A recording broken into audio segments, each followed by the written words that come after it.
স্বাগত প্রবাসের সংবাদে আপনাদের সাথে আছি আমি সোহাগ বক্স। এবার বিস্তারিত। ইরানে ইসরায়েলি বিমান হামলায় এখন পর্যন্ত 128 নাগরিক নিহতের কথা জানিয়েছে ইরান। এখনও অব্যাহত আছে ইহুদি বা ইসরায়েলের হামলা। এদিকে ইরান নতুন করে ক্ষেপণাস্ত্র হামলা চালিয়েছে বলে অভিযোগ করেছে ইসরায়েলের প্রতিরক্ষা বাহিনী। আর সংঘাত বন্ধে চুক্তি করার আহ্বান জানান ইরান ইসরায়েলকে মার্কিন প্রেসিডেন্ট ডোনাল্ড ট্রাম্প। ইরানে ইসরায়েলি হামলায় এখন পর্যন্ত 128 নাগরিক নিহত হয়েছে বলে দাবি করেছে ইরানের রাষ্ট্রীয় টেলিভিশন। দেশটিতে এখনো বিমান হামলা অব্যাহত রেখেছে ইসরায়েল। এদিকে ইরান থেকে আবারও নতুন করে ক্ষেপণাস্ত্র ছোড়া হয়েছে। আল জাজিরার খবরে বলা হয়, ইসরায়েলি সেনাবাহিনী জানিয়েছে ইরান থেকে ইসরায়েল লক্ষ্য করে আবারও ক্ষেপণাস্ত্র নিক্ষেপ করা হয়েছে। ক্ষেপণাস্ত্র শনাক্ত হওয়ার পর দেশ জুড়ে বেশ কয়েকটি এলাকায় সতর্কতা সাইরেন বেজে উঠেছে। ইসরায়েলের নাগরিকদের নিরাপদ আশ্রয়ে যেতে এবং পরবর্তী নির্দেশ না দেওয়া পর্যন্ত সেখানে অবস্থান করতে বলা হয়েছে। একই সঙ্গে ইরানের ছোড়া ক্ষেপণাস্ত্র ধ্বংস করার জন্য প্রয়োজনীয় ব্যবস্থা নেওয়া হয়েছে বলেও জানিয়েছে আইডিএফ। পাল্টা হামলার জন্য তাদের বিমান বাহিনী অভিযান শুরু করেছে। এক মুহূর্তের জন্য হামলা বন্ধ করছে না ইসরায়েল। পাল্টা ইরানের দেশটির পরমাণু স্থাপনা লক্ষ্য করে হামলার দাবি করেছে তেল আবিব। হামলা হয়েছে ইরানের প্রতিরক্ষা মন্ত্রণালয় সদর দপ্তর এলাকাতেও। এদিকে ইরানের রাষ্ট্রীয় সংবাদ মাধ্যম জানিয়েছে শহরের পশ্চিমাঞ্চলের একাধিক আবাসিক এলাকায় বিস্ফোরণ ঘটেছে। ধোঁয়ার কুণ্ডুলি আকাশে উঠতে দেখা গেছে। রোববার বিকেলে শহরে আবারও কয়েকটি শক্তিশালী বিস্ফোরণ অনুভূত হয়েছে। এদিকে মার্কিন প্রেসিডেন্ট ডোনাল্ড ট্রাম্প জানিয়েছেন চলমান সংঘাত বন্ধে ইরান ও ইসরায়েল একটি চুক্তিতে পৌঁছতে হবে। তিনি বলেন, সংঘাত বন্ধ করতে বহু ফোন কল ও বৈঠক এখনো চলছে। 3 দিনের কম সময়ে ইরানের 720টির মতো সামরিক স্থাপনা ধ্বংসের দাবি ইসরায়েলের। চন্দ্রা, নিউজ 24। ইরান ও ইসরায়েলের মধ্যে সংঘাতের অবসান ঘটাতে পারবেন বলে দাবি করেছেন মার্কিন প্রেসিডেন্ট ট্রাম্প। সে সঙ্গে দুই দেশের মধ্যে চুক্তি করতে পারবেন বলেও জানান তিনি। শনিবার স্থানীয় সময় রাতে সামাজিক মাধ্যম ট্রুথ সোশ্যালে এক পোস্টে মার্কিন প্রেসিডেন্ট আরও দাবি করেন, ইসরায়েল ও ইরানের মধ্যে চলা সাম্প্রতিক সংঘাতে যুক্তরাষ্ট্র জড়িত নয়। এর আগে ইরান হুঁশিয়ারি দিয়ে বলেছে, তেহরানে ইসরায়েলের একের পর এক হামলা বন্ধে যুক্তরাষ্ট্র এবং মিত্র দেশগুলো কোনো সহায়তা করছে না। ইসরায়েলকে সহায়তাকারী দেশগুলোতে হামলার হুঁশিয়ারিও দিয়েছে ইরান।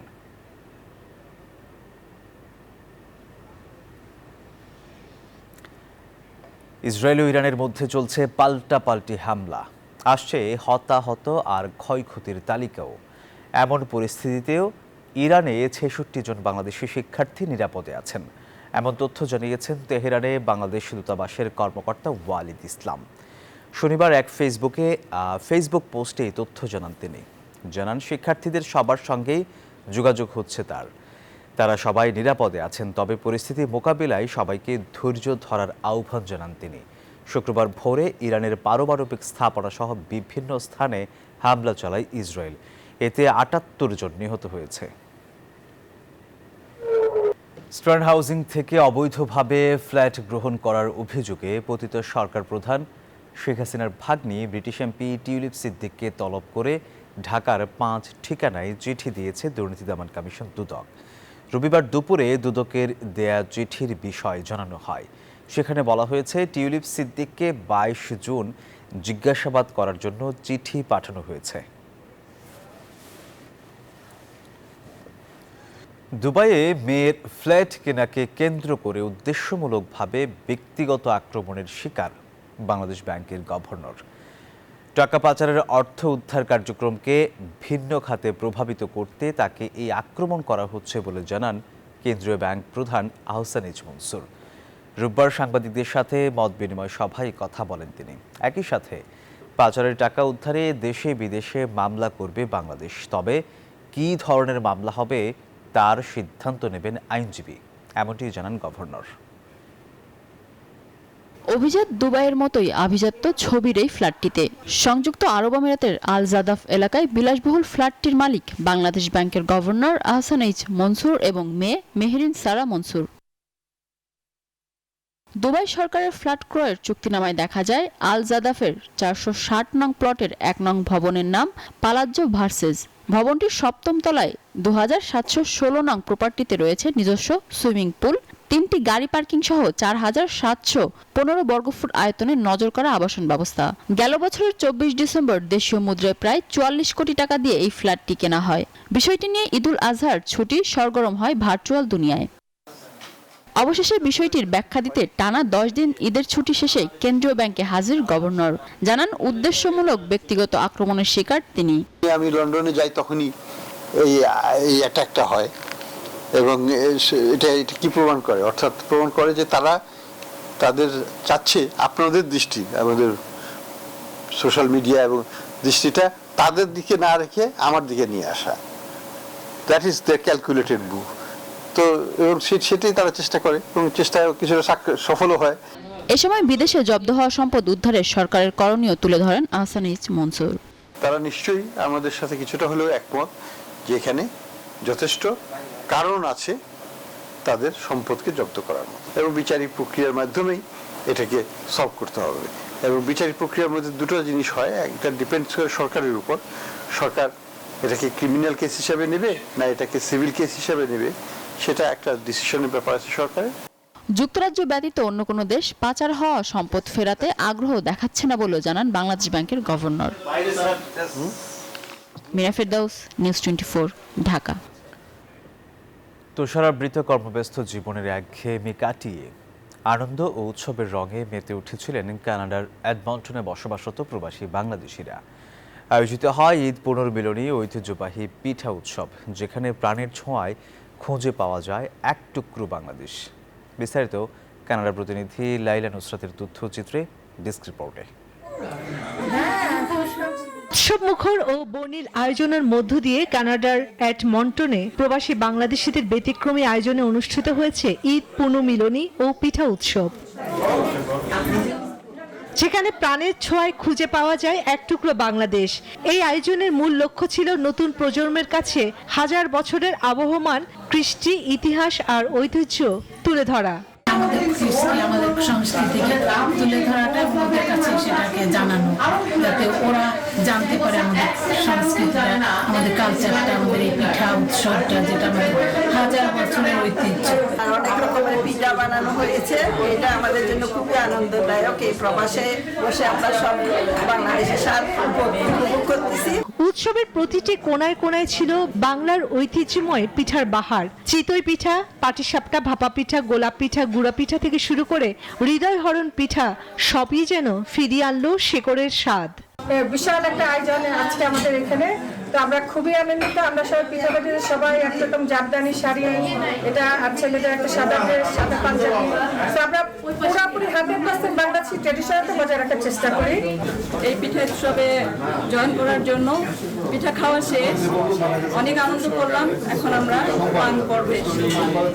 রঙিন সাজে সজ্জিত হয়ে প্রবাসী বাঙালি নারীরা পরিবেশন করেছিলেন একের পর এক পিঠা। নানা বয়সী মানুষের ছিল এই মিলন মেলায়। শিশু কিশোর, তরুণ তরুণী, নারী পুরুষ সবাই যেন হারিয়ে গিয়েছিল উৎসবের আবহে। বাঙালিয়ানা সাজে মধ্যরাত অবধি চলে গান, গল্প আর চিরাচরিত আড্ডা। একটি সন্ধ্যা যেন পরিণত হয় এক খণ্ড বাংলাদেশে। Desk report, news 24। বাংলাদেশের মঞ্চ, টেলিভিশন ও চলচ্চিত্রের খ্যাতিমান অভিনয় দম্পতি রহমত আলী ও ওয়াহিদা মল্লিক জলিলকে সংবর্ধনা দিয়েছে কানাডা ভিত্তিক সাংস্কৃতিক সংগঠন টরন্টো ফিল্ম ফোরাম।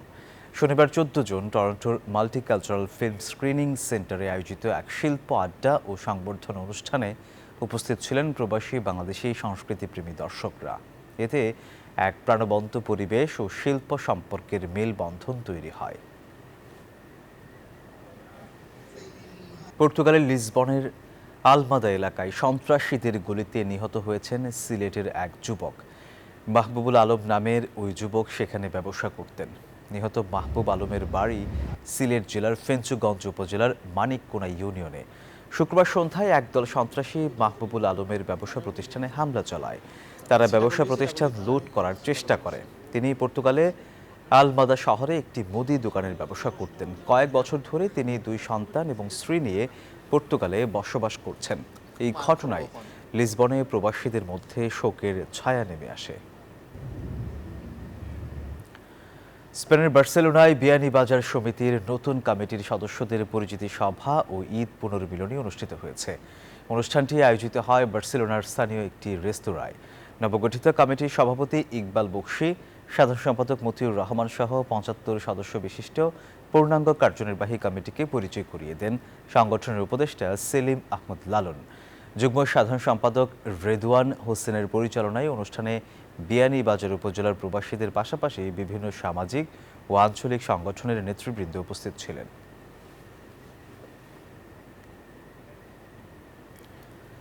চলতি বছরের প্রথম গ্রুপ হজ পালনের উদ্দেশ্যে সৌদি আরবের পবিত্র শহর মক্কায় যাওয়া উপলক্ষে দোয়া মাহফিলের আয়োজন করেছে কাতার বাংলাদেশ হজ কাফেলা।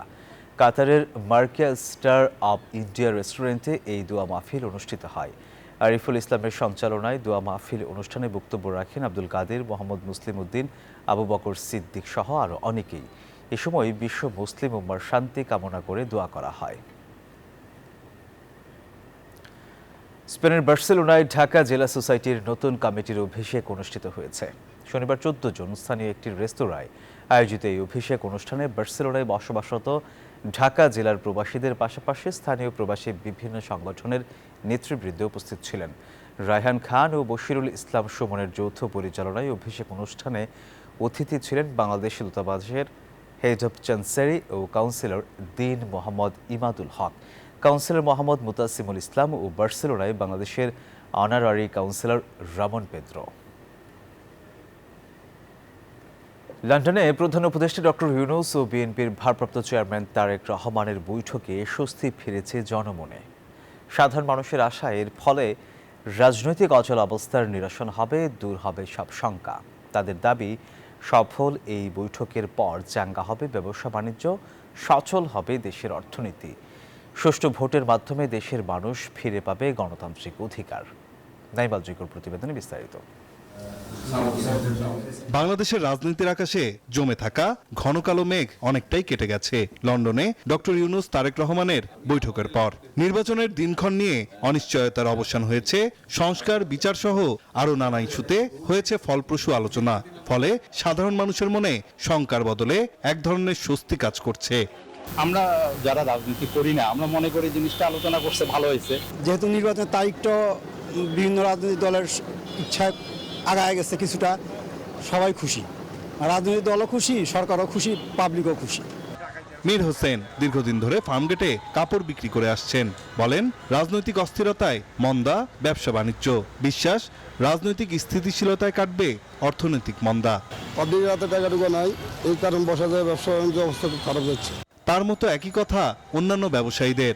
দেশের অর্থনীতির চাকা চাঙ্গা করতে হলে নির্বাচিত সরকারের বিকল্প নেই। এখন তো যে বেচাকেনা যে পরিস্থিতি, পোলাপান নিয়ে কোনো ইয়ে করতে পারি না, পড়াশোনা করাইতে পারি না পোলাপানরে। কোনো সময় যদি আবার সরকার চেঞ্জ হয় তাহলে ইনশাল্লাহ আবার ফিরে আসবে, একসময় ব্যবসা আবার ফিরে আসবে। বাংলাদেশের রাজনীতিতে ডক্টর ইউনূস ও তারেক রহমানের বৈঠক গুরুত্বপূর্ণ ভূমিকা রাখবে বলেও মনে করেন সাধারণ ভোটাররা।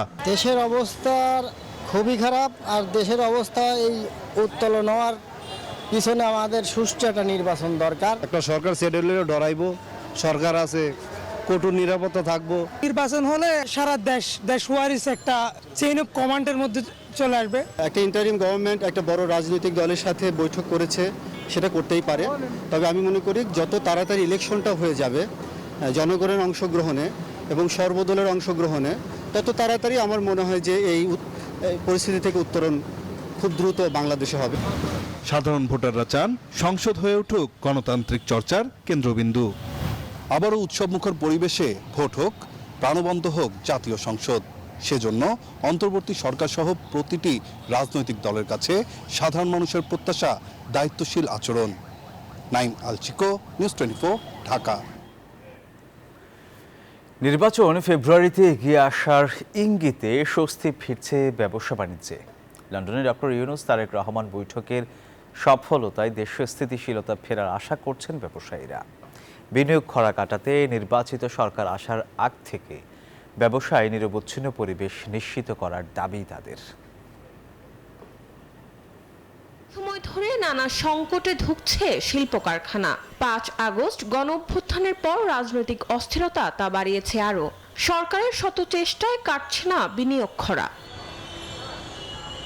13 জুন লন্ডনে প্রধান উপদেষ্টা ডক্টর মোহাম্মদ ইউনূস তারেক রহমান বৈঠকে ফেব্রুয়ারিতে নির্বাচনের ইঙ্গিত মেলায় নতুন আশায় বুক বেঁধেছেন ব্যবসায়ীরা। তারা বলছেন, নির্বাচন ঘিরে নানা সংঘাত সহিংসতা কতটা সামাল দিতে পারবে অন্তর্বর্তী সরকার তা নিয়ে আছে প্রশ্ন। যখনই আসলে কোনো রাজনৈতিক অস্থিরতা থাকে তখন ব্যবসায়ীরা কিন্তু একটা অনিশ্চয়তার মধ্যে থাকে।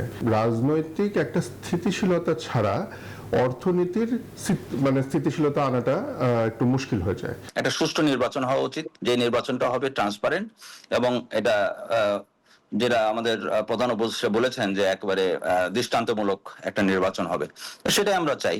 অর্থনীতিবিদরা বলছেন, বিনিয়োগ খরা কাটাতে আগে থেকে নিশ্চিত করতে হবে নিরবিচ্ছিন্ন ব্যবসার পরিবেশ। যে বিনিয়োগের যে প্রতিশ্রুতির কথা আমরা শুনেছিলাম সেই বিনিয়োগ কিন্তু আসছে না। হ্যাঁ, আমাদের শিক্ষার্থী অনেক পড়াশোনা করছে কিন্তু পরীক্ষার সময় যে ফেল করছে। আমাদের অর্থনীতি তো একটা রেজাল্ট ড্রিভেন বিজনেস। আপনি যদি পারফরম্যান্স আপনি না দেখাতে পারেন, আপনি বিনিয়োগকারীকে আপনি কি করে এখানে আপনি আকৃষ্ট করবেন? নির্বাচনকে কেন্দ্র করে কালো টাকা সাদা করার বিষয়ে সরকারের সুস্পষ্ট দিক নির্দেশনা চান সংশ্লিষ্টরা। মরিয়ম আজিজ মৌরিন, নিউজ 24, ঢাকা। লন্ডনের প্রধান উপদেষ্টা ডক্টর ইউনূস ও তারেক রহমান বৈঠকটি দেশকে স্বস্তির বার্তা দিয়েছে, এমন মন্তব্য করেছেন উপদেষ্টা সৈয়দা রিজওয়ানা হাসান। দেশের যে কোনো সংকট সংলাপের মাধ্যমে সমাধান সম্ভব বলেও মনে করেন তিনি। আর স্বরাষ্ট্র উপদেষ্টা জানিয়েছেন, নির্বাচনের সময় যে কোনো পরিস্থিতি মোকাবিলায় প্রস্তুত আইনশৃঙ্খলা বাহিনী। সচিবালয়ে ঈদের ছুটির পর প্রথম কর্মদিবসে আলাদা অনুষ্ঠানে এসব কথা বলেন তারা।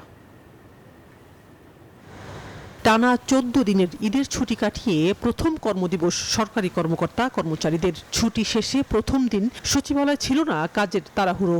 আর এই চাকরি 38 বছর পাই চলে, এই জীবনে এত লম্বা ছুটি না আমি আর জীবনে পাই নাই। অন্য সময় তো 3 দিন ছুটি ছিল, সময় পাওয়া যাচ্ছে না, এবার ভালো হয়েছে। মোটামুটি পরিবার পরিজন নিয়ে বিভিন্ন বেড়ানো যাচ্ছে। ছুটি আমরা খুব ভালোভাবে কাটালাম, এখন ভালোভাবে আমরা অবশ্যই সবাই উপস্থিত হয়েছি। রোববার সকাল 10টার আগেই সচিবালয়ে আসেন কয়েকজন উপদেষ্টা।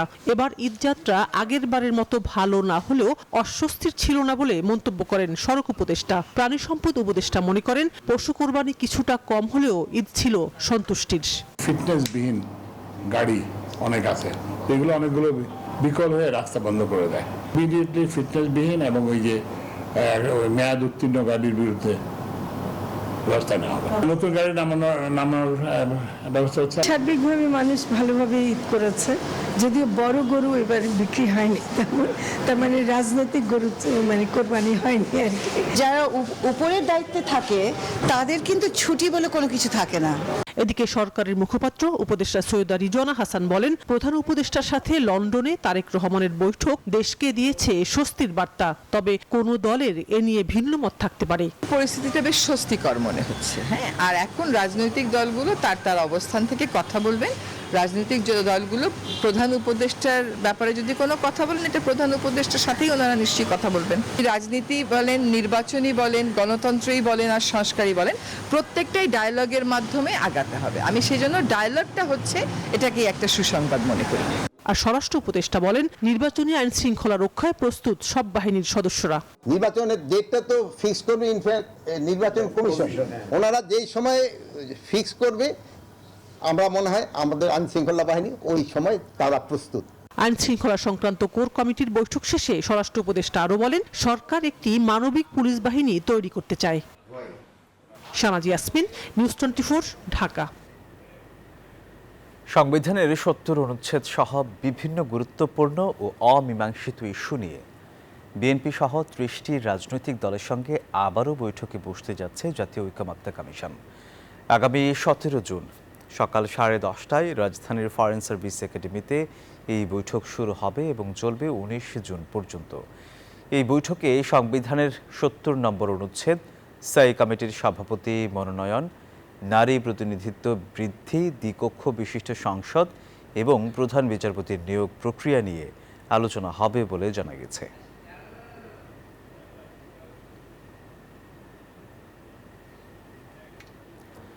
শেষ করব বাবা দিবসের খবর দিয়ে। নির্ভরতা আর ভরসার অপর নাম যেন বাবা। পৃথিবীর ছোট এবং মধুর শব্দ। সেই বাবাকে ভালোবাসতে আলাদা কোনো দিন লাগে না, তবুও একটা দিন নির্দিষ্ট করে দিলে মন্দ কি? বাবা দিবসে তাদের গল্প জানাচ্ছেন সহকর্মী শাফিয়াজ রাসনা।